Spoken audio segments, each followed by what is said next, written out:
Hi, everybody, and welcome to How Clinics, our community health and wellness night. Tonight's open discussion is going to be beyond the scale, so the roles of fats in optimal health, the good, the bad, and the weight loss journey. And we'll be taking a deep dive there with Dr. Jamie Lee. I'm just going to let a few of us get in here and register. And we're just going to hang tight for a moment. And while that is going, I will just stop our share screen here for a second. Wonderful. And I'm actually going to put out some polls and quizzes for those who are joining us live. Please do go in and answer them for us as we're going to actually work through these questions. And if you've got anything different or anything that you want to bring up, please pop it down in our chat and we'll do our best to do that. So I'm just going to launch the first question. So the first question I'm putting out there to our audience is, what is the most confusing aspect of dietary fats for you? So this one is personal. We all have different education and different experiences with food. We've also heard it from social media and our Instagrams. We've heard it from physicians. We've heard it from our mothers or fathers. But what is the right answer? And the right answer is well, hopefully we're going to find what's right for you and what's right for our health as we speak a little bit more with Dr. Lee. So one of the answers here that we've got coming in so far is, what is the most confusing aspect for this individual? It was the recommended daily intake. And that varies, depending on what you're doing. But definitely, I'm not sure, Dr. Lee, is that something that we may be able to squeeze in there as well as yeah, for sure. I mean, that's a very important question, just because everybody's amount of calories we eat are different. So in different parts of stages of life, will require different amounts of fats too as well, right? So. Yeah. So we've just got a few other people joining on. So in that meantime, if you don't mind going over and seeing the polls and quizzes there and filling out a few more answers. The other answers we have in there that people can choose over is the types of fats, so saturated, unsaturated fats, their health impacts, their source of healthy fats, so the sources of healthy fats, sorry, and other. So I'm going to allow that poll question to run through while we've got our folks live here. And I'm also going to, actually, I may have to pause that poll here. I'm just going to give it a few more moments. So once again, welcome to our Health and Wellness Night, here answering your questions on Beyond the Scale, the roles of fats in optimal health. I'm going to close this poll down for the time being, and we're actually going to move on to one more. And I've just launched it here. So what do you include and what have you tried? So apologize there if you're reading that because I missed a word in there, but what sources of fat do you include in your diet? We have the choices here of olive oil, we've got avocado, we've got nuts and seeds, fatty fish, butter, or vegetable oil. I wanted to put one or two things in there that we'll be talking about that, fall under not as healthy fats as we get going. But what is your main go-to? So please go ahead on this poll question. I know we've got quite a few folks on here live. If you're able to answer those, that would be fantastic. But while that's going and while those polls are live, I will have one more throughout, but I'm going to hand it over to Dr. Lee. Excellent. Wow. Got him in. That was quick. Thank you, guys. You saw that. I was going to close it down there. Olive oil, nuts and seeds, and fatty fish were some answers. And we also have a vegetable oil in there. So we're going to talk to these today. All right. So I'm going to close this down. And that's what we're here for. So over to Dr. Lee. Thanks. All right. So this time around, it's going to be more of a structured talk, just because oil is so complicated, even for practitioners as well. There's so much information, we should eat omega-3 fatty acids and taking fish oils and stuff like that. And there's lots of data for like longevity and, and we've been, in the late 1990s and early 2000s, we should eat a low-fat diet. And has that been fruitful for longevity and reducing cardiovascular disease as well? So hopefully I'll give some clarity to all of this. And my purpose is just to simplify it for you, so that you understand, what foods to eat to get good fats that affect your mortality or longevity. So I'm going to share my screen first of all. So I have a different title than Samantha, so because I created these slides.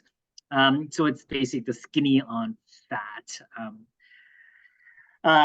Because it's not not because fat is not bad per se, right? It is calorie dense, but just how you eat it and the type of fats you eat and perhaps what you eat it with matters a lot. So our goals for the next kind of 30 minutes or 25 minutes or so is to talk about fat as a function. It serves a purpose. We need fat to survive. It's one of the macronutrients that we require. It is more calorie dense than the other two.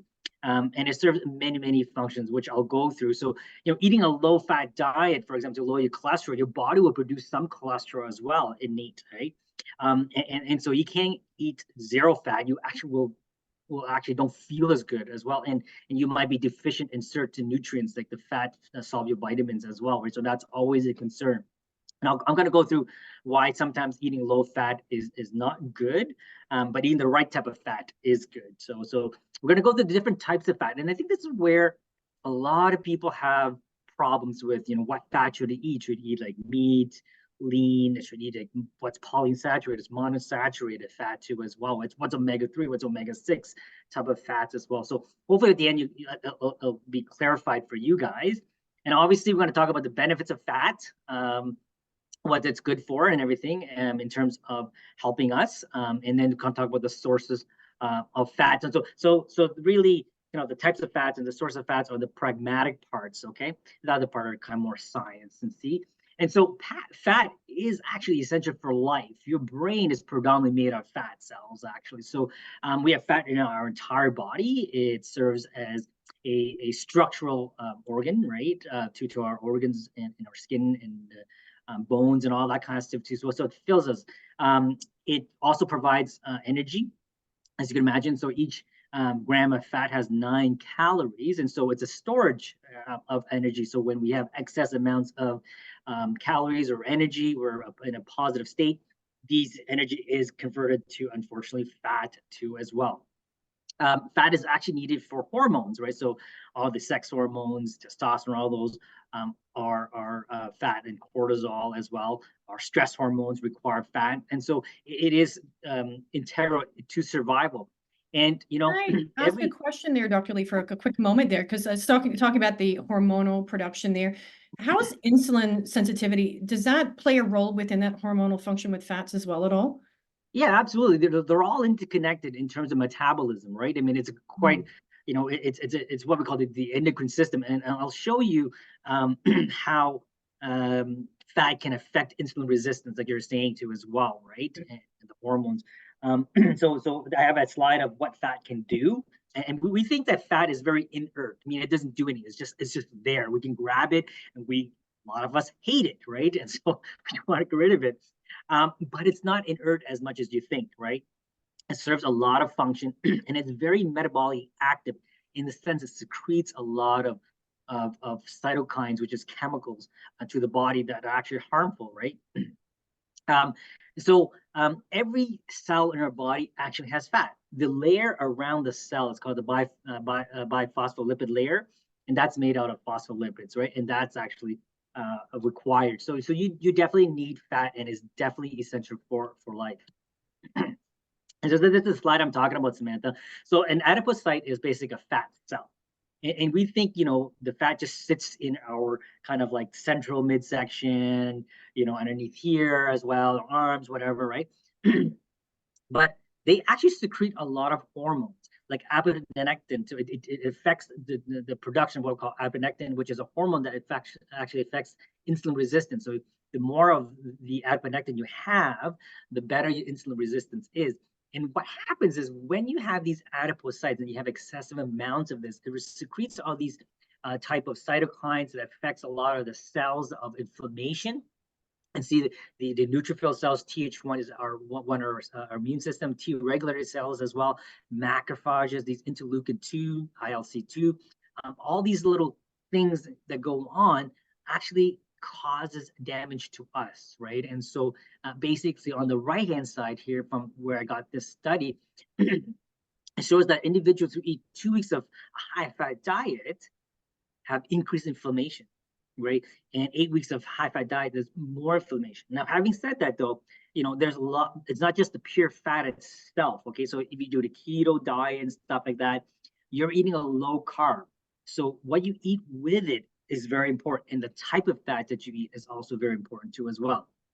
So, and this is just a handful of molecules and cytokines that adipocytes actually secrete. There's more, and affects the entire body. So it's part of an endocrine system.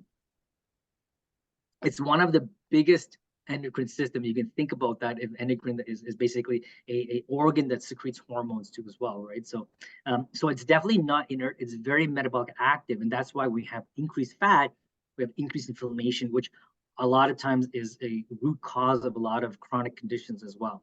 And we know that because as we start to lose weight, the fat percentage goes down, and we measure this in our clinic, is that the inflammation marker actually decreases too as well in terms of CRP.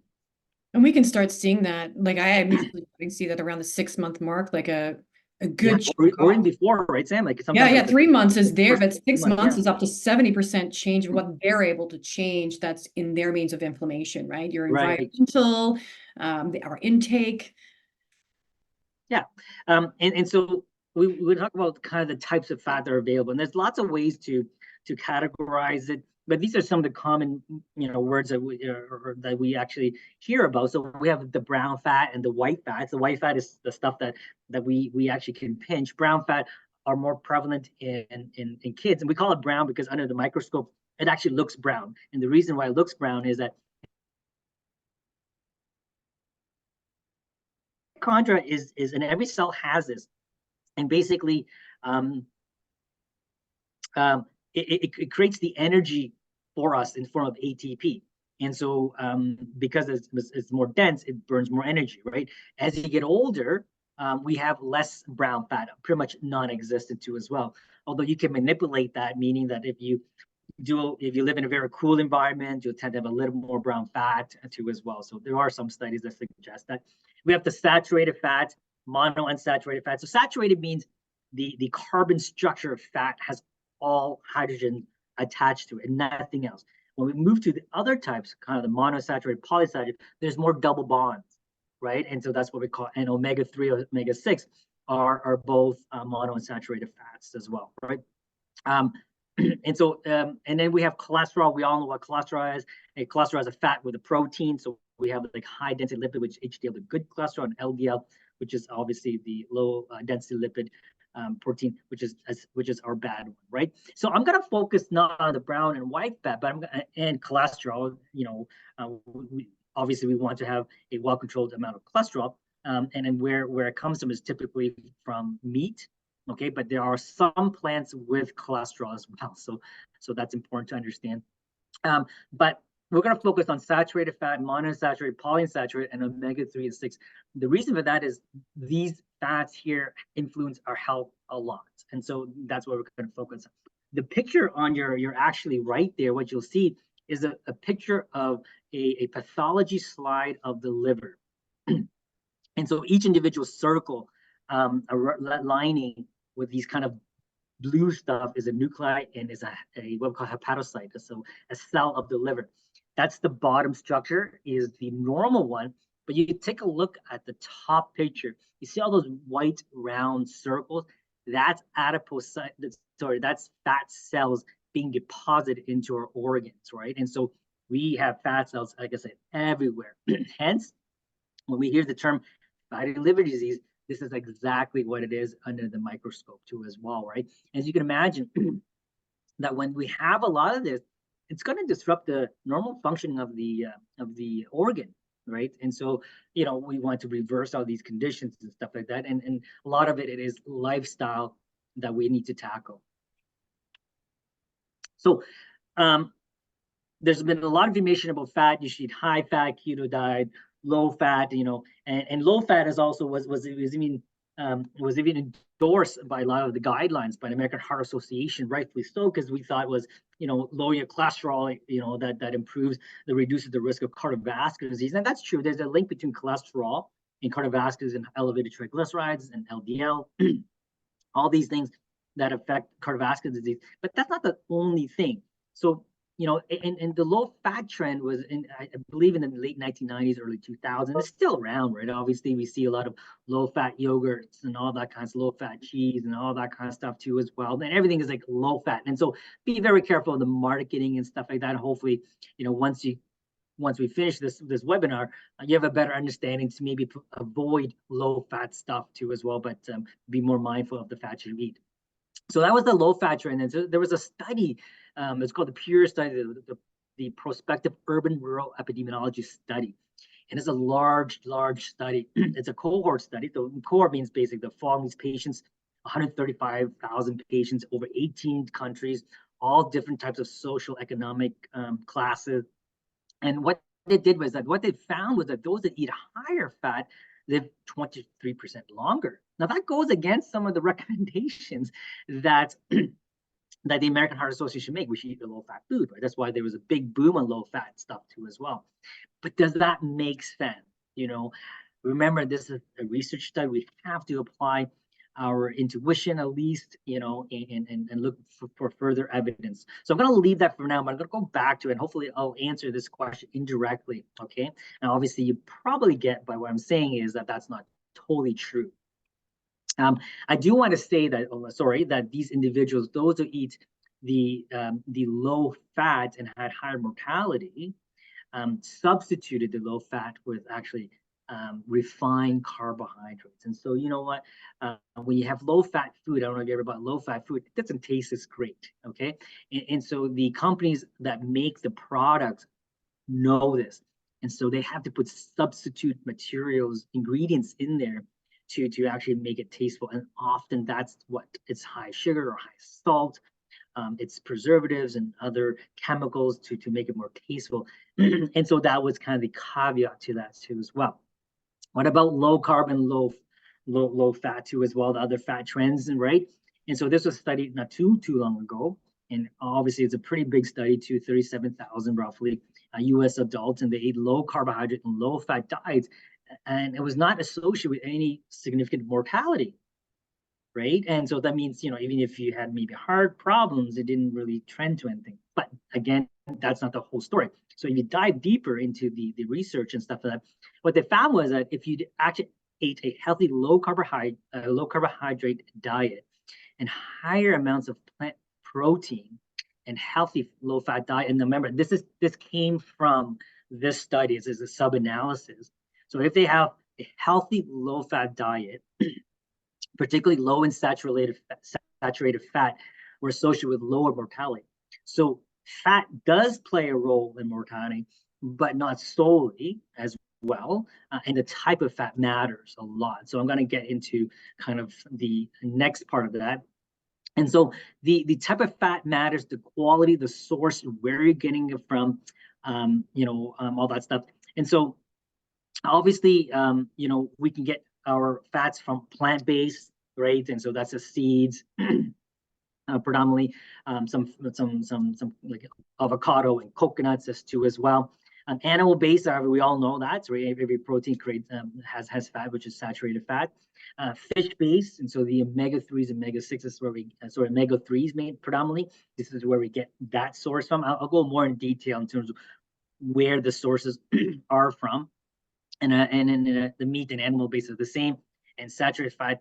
And really, within the meat, because a lot of us do eat meat. I love protein meat, and so we got to be very careful. The quality of your food matters a lot, not just the right type of food. That's the first step, is eating the right type of food. Once you have established that, you want to eat a good source of the right type of food.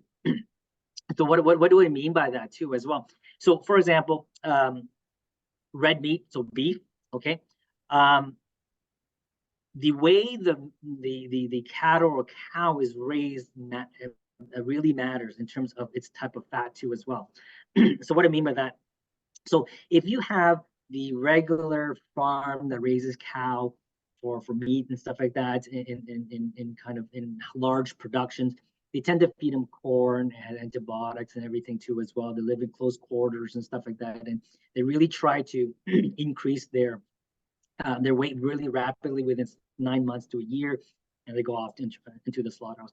But there are some farms and stuff like that that are more humane, and they're called grass-fed, right, too, as well. So there's a difference between fat structures and the contents in the fat. So basically, those that are grass-fed, the natural eating stuff of cow, food of cow, you have actually lower saturated fat than it is with farm raised with grains and stuff like that too as well. And we're So very that matters lucky. a lot, and it tends to be leaner meat too as well, and less inflammatory. Go ahead, Sam. Sorry. No, we're very lucky being in Guelph and being in the Wellington County, because we Oh have yeah, a lot of farm, grass-fed, free range animals available, and bison, is one of the biggest that's hits right. around. Actually, Bison's a really good new for you. Yeah. rise in bison itself, and we are what we eat, and how that animal is treated. We're Yeah. eating that as Yeah. well. Yeah, definitely. Like bison is better than cattle meat too as well, right? So we have hydrogenated oils, and hydrogenated oils was a big thing many years back, but there was basically it was a way of processing these oils to make it more palatable. And what they did find was there was actually increased mortality in cardiovascular disease and stuff like that with these. And so these are essentially banned, but not totally gone. Okay, so be very careful, because when they say does not contain hydrogenated oils, it's basic. They can put that label on there if it's less than a certain amount. So it is still used. So be very careful. As long as it says there's none or is organic and stuff like that, then they don't have that kind of hydrogenated oils. Vegetable oils are very common, right? You know what I mean? And it was touted we should use vegetable oils instead of butter and stuff like that. But vegetables, although can be a little healthier than saturated fat and whatnot. I want to kind of raise that there are some concerns with vegetable oils as well. And as I mentioned, all these um, um, fats and stuff that come with a higher calorie. And so when you are in a weight loss mode, you want to be careful of all fats in general. Obviously, you want to eat good fat, but if you're dousing your entire salad with a couple tablespoons of olive oil because it's good for you, well, you're going to ingest that, and that's excessive calories that you may not want, right?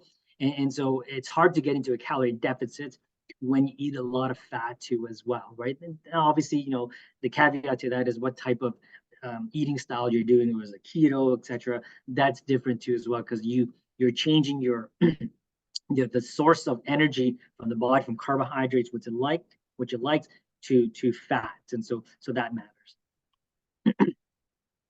So let's talk about fat, okay, where it's coming from and the type of different fats, and hopefully this will give you a clearer picture as well. And so on the left hand side, we have saturated fat, as I mentioned. It comes from animal products, okay, and derivatives of the animal products too as well. So all the chicken, veal, every meat will have saturated fat too. So, and I kind of lied because I said it comes from animal products, but also there are plant-based too as well that actually have high saturated fats. And saturated fats are basically one good way to distinguish it is that at room temperature, it's more solid. Okay, and so if you ever buy coconut oil, coconut oil at room temperature, it's a solid, right? So it does have a little more saturated fat in it too as well. So the monounsaturated fats here are better for you, and so they come from seeds, and so basically pumpkin seeds, sesame seeds too as well. And it comes from avocado and lots of nuts that we eat, so the cashews and pecans, almonds too as well. And obviously, what we know a lot is the olive oils too as well, right? And so those are good, and I'll go through a little bit later on kind of the benefits of eating the good fats as well. So polyunsaturated fats basically come from a lot of fishes, the omega-3 fats. So the polyunsaturated fats are actually omega-3 and omega-6. So the top three are omega-3 rich. And so what that means is that they have a lot of omega-3s, which is good for our body. It's anti-inflammatory. There is some data to say that it may influence longevity too as well. That means it affects our mortality. So those contain, so basically a lot of the fishes, walnuts, and also some soy as well. And soy has actually omega-3 and omega-6 within it. So other omega-6 are sunflower oil, vegetable oils, corn oil. Now, keep in mind that when we say vegetable oil, they're not pressing or squeezing the oil out of the vegetables itself. It's actually the seeds that they're pressing that contains the oil. But obviously the seeds are the seeds from vegetables and whatnot too as well, right? What about And cholesterol? chia seeds can fit in that polyunsaturated Yeah, fats too, which I just bring exactly. it up because a lot of our folks, play with the chia seeds itself as a satiety element as well. Yeah, and the reason why it is like it contains fats, right? So it's in there too as well. And so where do we get a cholesterol from? Predominantly, it's going to be our meat products and derivatives of the meat products, for example, like cheeses and whatnot. But again, coconut contains cholesterol, and also palm oil contains cholesterol too as well. So that's kind of unusual. And so I just want to kind of highlight that too as well. So those are the types of fat that are available to us and that we eat. And so, we have the saturated fat, the monosaturated fat, the polyunsaturated fat, and then with the cholesterol, obviously, and obviously every physician will say you got to reduce the cholesterol. And the easiest way to reduce the cholesterol is reduce your meat consumption or the derivatives of meat products too as well, right? So basically the dairy products as well. So really, you want to eat a lot of more monosaturated and polyunsaturated fat, and there's lots of reasons for that. And the biggest reason really is mortality, right? Meaning that if what you eat will affect obviously your mortality. And so what this graph tells you is the different types of fats, whether the trans fat, the saturated fat, the monosaturated fat, and the polyunsaturated fat too as well. And the number, the x-axis, number 1, 2, 3, 4, 5, is the percentage relative to the carbohydrates of how much fat you increase by. Okay, and so basically, just say the more fat you eat, the more your benefits are. So you can see here when you have the trans fat, your change in total mortality is up. That means you're gonna die younger, right? Earlier. And when you look at saturated fat as well, the more saturated fat you eat, the higher mortality as well. And we get to the monounsaturated fats, so which is the avocados and the seeds and the almonds and the olive oils. You see that improves our mortality. And the polyunsaturated fats, which is the omega-3s, the fishes and stuff like that, and the walnuts and sunflower oil, all these things. Now, sunflower oil, I just wanted, it's there, but I would be careful of using kind of any seed oils.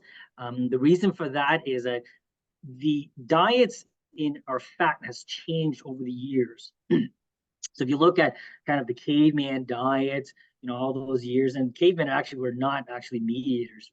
They're actually more plant-based eaters in general, and meat became afterwards, right? But no, not going back that far, but even just kind of the 19th century, what happened was that we actually had a more balanced omega-3 and omega-6. And omega-6 are in obviously a lot of the seed oils, the vegetable oils as well. And that vegetable oils and other seed oils are in a lot of our processed food, right? We use that to deep fry things. And so the consumption of these oils have increased dramatically because it's in every preservative, every jar, every can, and stuff like that. And what happens is the ratio used to be about 1-to-1 with omega-3, omega-6, or 1-to-2. So you have a little more omega-6, but now what we're having is basically about a 30 or 25-to-1 ratio. So 1 omega-3 to 25, 26. And there has been actually increased mortality with this. And so the goal is to actually bring this down. And the way to bring it down is to eat, obviously, good fats and avoid some vegetable oils or seed oils themselves that typically have more omega-6. So if you were to stick to more of the olive oil, the avocado oils, the nuts, like real nuts and stuff like that, and the fishes, you'll create that balance back to what it should be for health benefits.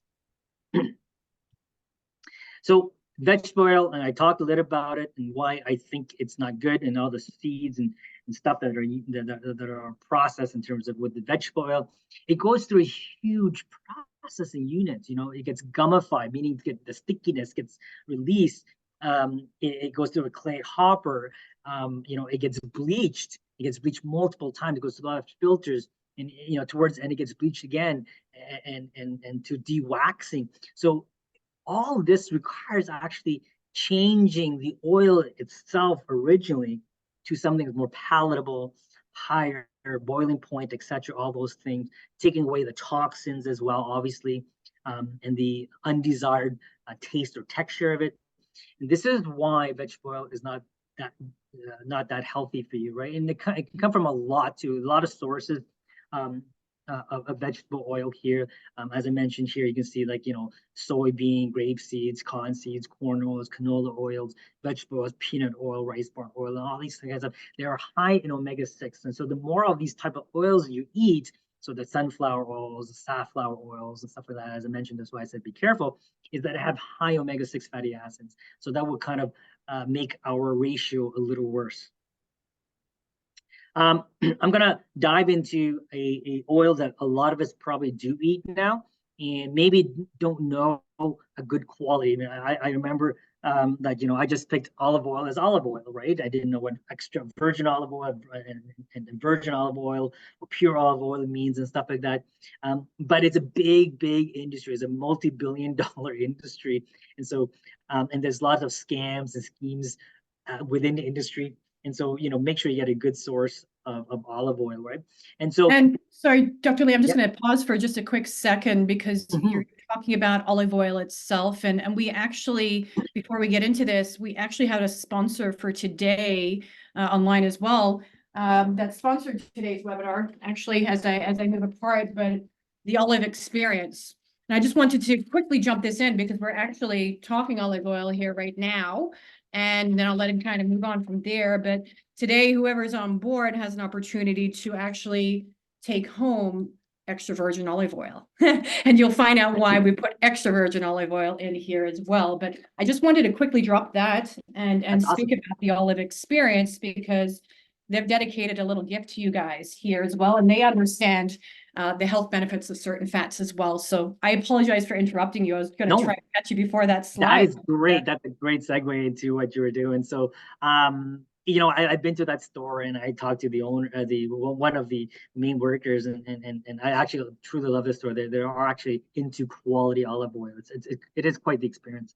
I didn't realize there was like 30 different flavors in there. Oh yeah. It's very interesting. If you guys are around the Guelph area, you should just drop by and experience it. And there's lots. You can taste all the oils, all the balsamic vinegars as well, right? Which balsamic vinegars have a lot of actually phytonutrients as well, which is actually really healthy. And we can talk about that next time at another time.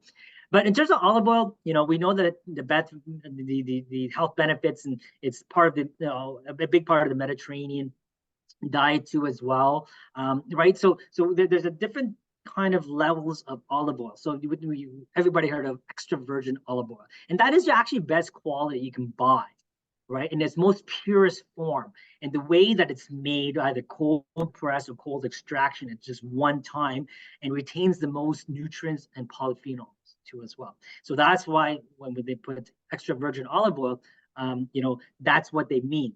It's just pressed once, no other chemical processes are going on, and they just basically filter it and then they bottle it and whatnot. Sometimes they put herbs in it to make it flavorful and whatnot too. So when we talk about virgin olive oil, it's the second best quality you can buy, and the reason for that is that it goes through another process, more of a chemical process, to make more palatable too as well, right? And so they may not use as good quality olives and whatnot, and so there may be a little more impurities too as well.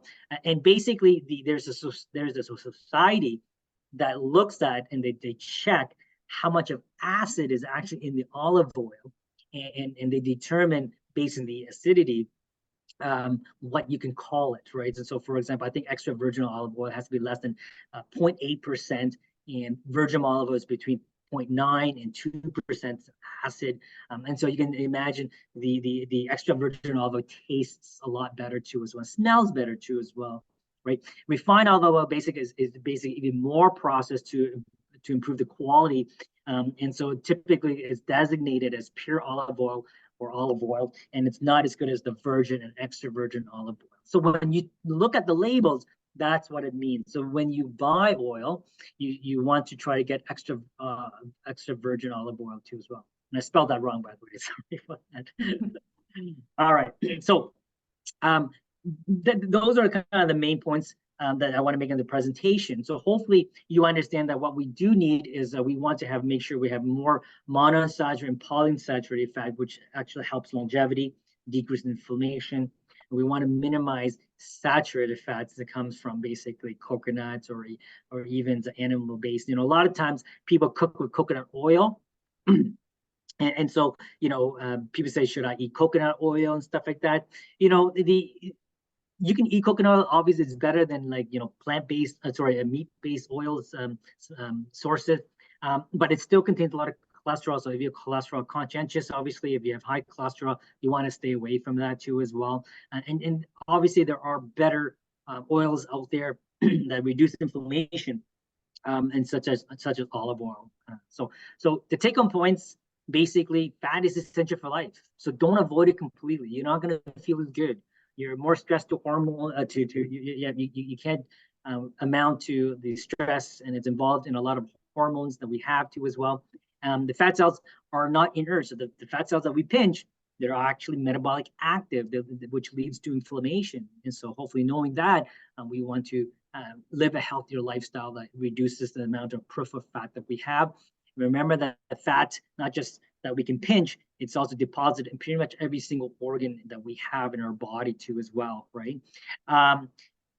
The type of fat, the amount of fat that we eat also affects our mortality. As I mentioned, certain fats such as omega-3 is anti-inflammatory, as well as the olive oil, the monounsaturated fats as well, right? And saturated fats particularly come from meat, which we know increases mortality based on some of the studies there. And remember, if you are in a weight loss mode, be mindful of your fat. Trim your meat as much as possible. Buy lean meat as much as possible. Don't douse a lot of olive oil into your salad. Have enough for flavoring too as well, because it is calorie dense. It is 9 calories per gram. All right, and so that concludes my presentation, Sam. Excellent. That's wonderful. And so I've just got a few points here that I wanted to just quickly go over as well. And it's just some of the quick tips, just reviewing what you have gone over yourself. And I just want to pull up my notes here. Tips and tricks. So the first one that we want to look at is one, choosing the right fat. So Dr. Lee had definitely walked us through there. So we're looking at the monounsaturated fats and the polyunsaturated fats as well. So olive oils, nuts, and seeds. Then we've got our fatty fishes. But they're helping ourselves in sense of lowering your cardiac risk. They're also helping our cognition function as well and our hormonal function. So let's try to make those right choices. Cooking with those healthy oils. I think Dr. Lee once again talked about coconut oil there briefly. So while it's high in saturated, try to use it minimally wherever possible. But the main ones falling back to that extra virgin olive oil, so that EVOO or that avocado oil is something as well that could sit within there. But yet let's run with that olive oil as much as possible. The nuts and seeds, let's bring those in as well, so they can go into snacks. They can go into your salads or smoothies. I must say I put seeds in there. I've put nuts in there before in my smoothies, but nut butters. And I'm not talking about, the sweet, beautiful little peanut butter that we usually get. It's the real nut butters, the natural, if you can, and using in moderation as well. Another one Dr. Lee did bring up too is avocados. So avocados are an excellent and easy resource. They're very plain flavor as well. But it's funny how I see a lot of patients have aversions to it or don't know how to pick that right avocado. And it's really going in there and giving it just that gentle squeeze. You just want to have just that small release on the outside. That's for my avocado. Dr. Lee, do you eat yours firm? No, I like it a little soft. A little soft as well. When it's firm, there's more like I don't know what like veins in it. Like it is fibrous-y. Yeah, fibrous-y, more fibrous-y. Yeah. And it's not as sweet and nutty. I've always sat there trying to think like a piece of steak, when you try to squeeze it, like on your palm here is the rare going on, but you know, you will find, grab one and just kind of start there. If you put it in the fridge too, they don't ripen up as quick. That's right. Like a tomato going in the fridge, it could lose some of its great flavoring, but an avocado is not having a lot within there anyways as we get going. But that avocado spreads.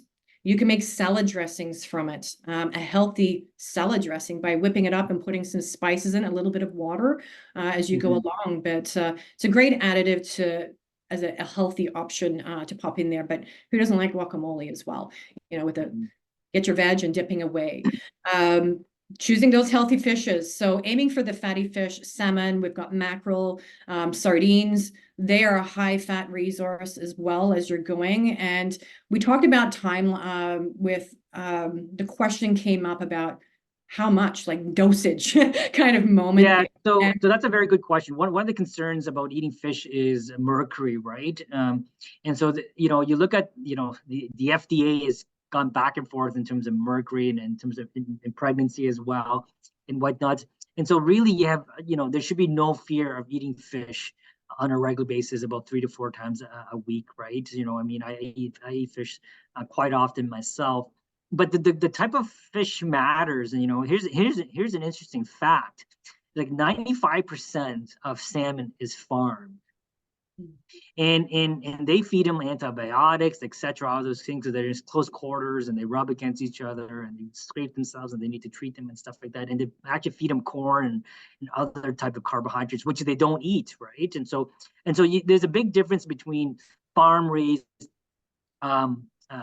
salmon, which is a very popular fish, obviously, and also you know, wild salmon, right? And so not, you know, all the grocery stores, they don't carry actually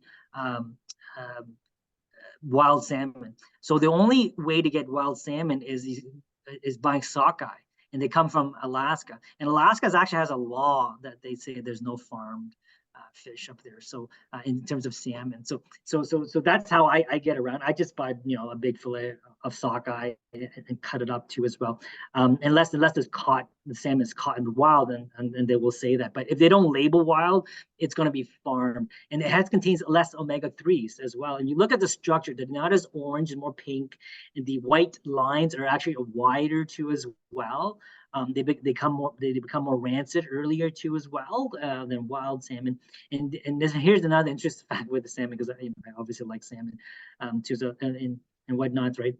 And so a lot of the canned fishes are more wild, actually, especially tuna and whatnot. And the reason for that is that, you know, fish tend to go more rancid. The farm fishes tend to go a little more rancid, right? And so most of the canned good fishes actually are wild.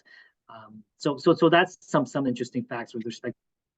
Yeah, and the other point that I've noticed, well, it's actually very came to my attention when it comes to salmon, is there is quite a different color between farm and also wild. And what they're doing in a grocery store now is they're adding dye colors to your salmon. So if you see it bright and it's so orange, and in some places it's banned. So like I think in certain European countries it's banned because there's some toxicity to these things too as well. But I think in North America it's not banned, right? So the orange color from salmon comes from krill, and that's where they get actually the omegas and stuff like that, right? And so if you want to take omega-3 fatty acids, don't buy from fish. Actually, buy from krill, and so there's less toxicity. So omega-3 from krill is actually a better product than omega-3 from fish or cod liver oil, etc. So these items are a great affordable way to get our omega-3s. So when you can, 2 to 3 times, 3 to 4 times through that week, try fish, get it on your plate and give it a whirl. Now, I just want to circle back, Sam, sorry, to olive oils and cooking with olive oils. And most of us do, right? You know, cook with olive oils. Just be very careful when you cook with olive oils, right? And because they have a low burning point, right? And so as you can imagine, anything above medium, you're gonna burn it, right? And that changes the chemical structure of olive oil. It makes it more toxic to our body too. Anything fried is definitely more toxic to our body, right? And so you want to use, like, you know, below medium heat too as well, right? And so be very careful of that. So if you want to substitute, if you need to fry something a little more heat, use avocado oil. avocado oil has a higher burning point than olive oil. So I have both in my house. So if I'm doing like a stir fry, I want higher heat, I typically use a bit of olive oil. Avocado oil. And nice thing is avocado oil doesn't have the smell as like the olive oils too, as well, if you don't want the smell. And so that's important. But there are some olive oils in the olive experience actually that actually has a higher burning point if you want to use olive oil, and they will tell you actually how much you can actually cook up to. It's like towards above medium, between medium and high, basically. So, but there's no, it's very specific, very one or two types of olive oil that can do that. Excellent. So the next one is the use of healthy fat substitutes. So this isn't looking at, your piece of steak. This isn't looking, at your fish or your avocado, but where else can we get some sources of decent fats? And Greek yogurt is one option there. And Greek yogurts can actually be a great substitute for sour cream or mayonnaise. And it's just getting the quality Greek yogurt as well, non-fat reduced as we look at that, because we talked about, not trying to looking at those lower fat intakes. Now, tahini is actually one that actually showed up on my list, coming from the seed itself. And I didn't think of tahini being a great fat resource, but when I plugged it in, it's well, there you go. All the calories came from fat as I looked at it, and there were healthy fats at that, and small amount of carbohydrates, but really full of micronutrients that are in there. And tahini, okay, if you don't know tahini, it's part of a hummus mixture. It gives it that nicer hue of flavor as it goes, but you can put it into dressings. You can put it into, baking. You can put it into anything for a nutty flavor. But it is when we do talk about fats, they are very caloric dense. So you want to be cautious and careful of how you're combining them to make your own personal concoction there as well. Main thing that I do want to share for you guys is reading your labels. Let's read those labels and learn about these trans fats and these other poor fats as we go on through, but be curious. It's okay if you're not quite sure yet, but just start turning it around and trying to calculate, where are these calories coming from? But am I seeing hydrogenated oils in there? What is there? What's making that flavor come in, and seeing how we can make those adjustments. So it's important that way you can minimize that consumption and increase your longevity on that scale that Dr. Lee was showing. But we also want to balance those meals. So be mindful in portion sizes. Fats are caloric dense, as I mentioned. Small amounts can go a long way, but it is the balance we want to look at when it comes with your lean proteins, your whole grains, for that balancing out as you go. And it's really just trying to decide, how are you eating and why are you eating? What are you fueling for? And trying not to confuse the body too much. So those additives that I gave there, the tips and tricks. I've also put in a document here in our chat features. So I'm just going to try and pop it back in there again, just in case it hadn't arrived there. But you guys can download this anytime and actually have it on the side for yourselves. Be on the scale. That's the one I'm putting in there. So you'll see it pop in there. You can download that PDF. You'll have the key roles of optimal fat, the types of fat and their impacts, and the overview on their roles. So you can have this handy as you go on through. So please download that. And if you're in our clinic and you don't have the time to click that, let us know and I'll send it over to you. But as I did mention, I do have this pack here, and what we're going to do, actually, I'm going to do a post review of the attendees here. And I'm actually going to send you the group that we have out a specific question, and I want to see it rated, and we're going to pick a winner from there. All right. But I just want to see this one more poll question. It should have actually gone out at the beginning when I realized, but I want to see what you've learned now. So please come in here and answer that. I just need to open up my polls again. My screen went small. Sorry, once Dr. Lee changed his screen there, it changed everything for me. There we go. This last launch of 3 questions. How much do you know about the roles in fats and nutrition? Please, let's kind of rate this now of what we've just kind of learned here. How confident are you at distinguishing between healthy and unhealthy fats? And do you believe that fats are necessary for a healthy diet? Now, you guys just learned something here. So go ahead and pop in and answer those questions, and I'm going to be working off these questions more or less of who's popped in here to help me when I have a look at everyone together afterwards. I can see who's responded back, and I think I'll go by the most respondent there, as I know that there's been some different fluctuations along with our last question I'll send out to you. So I really do appreciate you guys coming in here. This is one of the most confusing things that we do talk to patients about are fat's good or fat's bad. They're always being villainized, but yet they are so essential. And, I've just started my omegas and DHA and some other vitamins as well. And I'm starting to feel pretty good. I don't know whether it's it kicking in or not, but doesn't matter. Feeling good. So watch out, guys, in clinic. I've got energy, and hopefully the cognition too for you.